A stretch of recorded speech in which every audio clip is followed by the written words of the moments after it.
Fred Geke. A pleasure, lots of pleasure to have you on the program. I'm glad to be back again. With this beautiful, beautiful book, No Longer Ashamed to Be a Woman. When did this come out? I wrote this book, the original content appeared in 2004, and the book had come out as No Longer Afraid to Be a Woman. But after interacting with a number of women who had read, I had to go back and rewrite the book. Then we had to redesign it to make it really feminine. Why a cry? You notice that this girl talks about her mother. And because of what she saw her mother go through, she's having a problem with relationships. Because basically she's saying she had a mother and a father she never saw between the age of 4 and I think 11.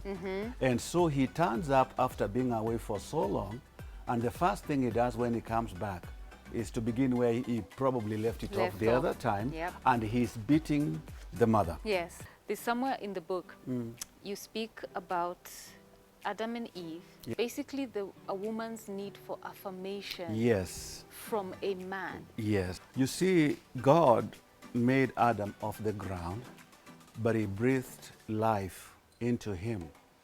Now, but Eve was not picked from the ground.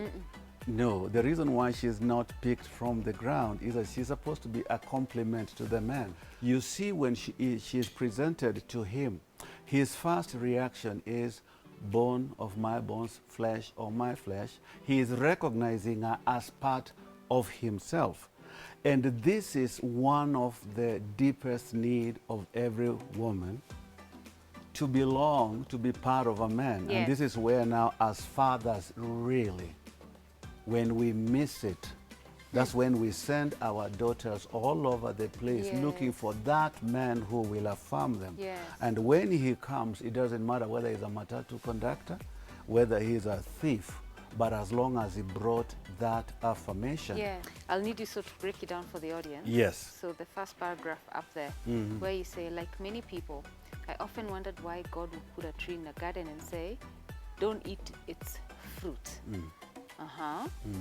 I may not have the full understanding yet, but one thing is clear, this was a tree of choice. Essentially, God was saying, Adam, I know we have a great relationship and contract here, but I don't want us to be tied to this contract just because we signed something. But the very important thing here is that aspect of relationship, that this man is not a robot responding to me. He actually has an exit clause. And that is what it is with God. God desires that we have relationships that have got choice in them. So he made Adam, but Adam has to have a choice to remain in that relationship or to walk out. To walk away. But he chose to walk out. And you speak about how he was affected. So you say he was unwilling to accept responsibility. Yes. Now, this is a running problem with us men. I don't know how many men you know that very quickly accept responsibility for things. It is not that we are bad. It is the way our Father set it up. You see this thing when it happens. He's the head of the home. He is the man. And personally, I keep saying that in the book, knowing my God the way I know him.